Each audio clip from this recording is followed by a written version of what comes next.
কর্মী ভিসায় মালয়েশিয়া যাওয়ার সময় শেষ হয়েছে গতকাল মধ্যরাতে, কিন্তু ফ্লাইটের টিকিট পাননি প্রায় ৩১,০০০ কর্মী। ফলাফলস্বরূপ ৫, ৬ অথবা ৭ লাখ টাকা রিক্রুটিং এজেন্সি ও দালালের হাতে দিয়েও যেতে পারেননি মালয়েশিয়ায়। কেউ হয়তো সুদে এনেছেন অর্থ, কেউ বা ভিটে মাটি বিক্রি করে। মালয়েশিয়া যেতে পারবেন না বুঝতে পেরে যেন এ সময় চাপা কান্নার রোল ওঠে কর্মী ও তাদের পরিবারের সদস্যদের মধ্যে। বর্তমানে মালয়েশিয়ার শ্রমবাজারের পরিস্থিতি এমনিতেও সুবিধাজনক নয়, কিন্তু বিপুল অর্থ লোকসানের চিন্তা জেঁকে বসেছে সব দুর্ভাগা কর্মীদের মধ্যে।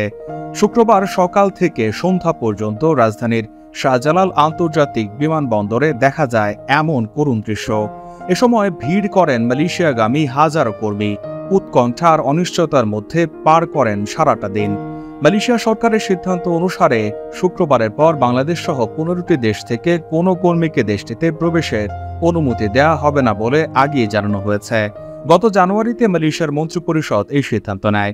একই সঙ্গে বাংলাদেশ সহ ১৫টি দেশের সঙ্গে এই সংক্রান্ত সমঝোতা চুক্তি পুনরায় করার অনুমোদন দেওয়া হয়। এমন পরিস্থিতিতে অন্তত ৩১,০০০ বাংলাদেশি কর্মী ভিসা পেয়েও মালয়েশিয়া যাওয়ার সুযোগ পাননি। কেবলমাত্র সময়ের অপ্রতুলতা এবং টিকিটের অভাবকেই দুষছেন তারা।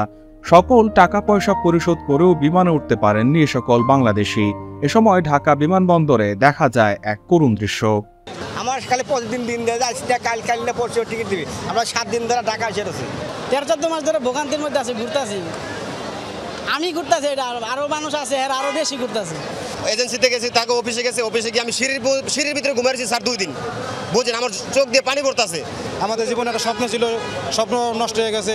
আমাদের স্ত্রী সোনা গয়না বিক্রি করে আমরা টাকা দিছি। বিমানবন্দরে অপেক্ষমান কর্মীরা গতকাল সারাদিন বিমানবন্দরে ঘুরে অপেক্ষমান কর্মীদের বিভিন্ন অভিযোগ শোনা গেছে।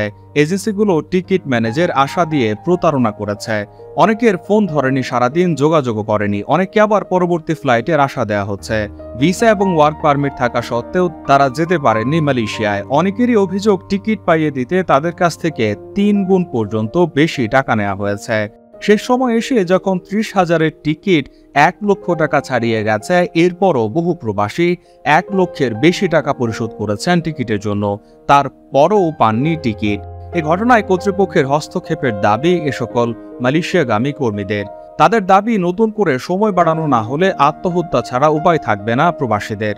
এর আগে প্রতারণা সহ নানা অভিযোগে ২০১৮ সাল থেকে বাংলাদেশ থেকে কর্মী নেওয়া বন্ধ করেছিল মালয়েশিয়া। ২০২২ সালে আবারও শ্রমবাজার খোলার পর প্রায় ৫ লাখ বাংলাদেশি সেখানে গেছেন। সৌদি আরবের পর বাংলাদেশের সবচেয়ে বড় শ্রমবাজার এখন মালয়েশিয়া। বর্তমানে ১২ লাখের বেশি বাংলাদেশি কর্মী রয়েছেন দেশটিতে। প্রবাস কণ্ঠ, নিউজ ডেস্ক।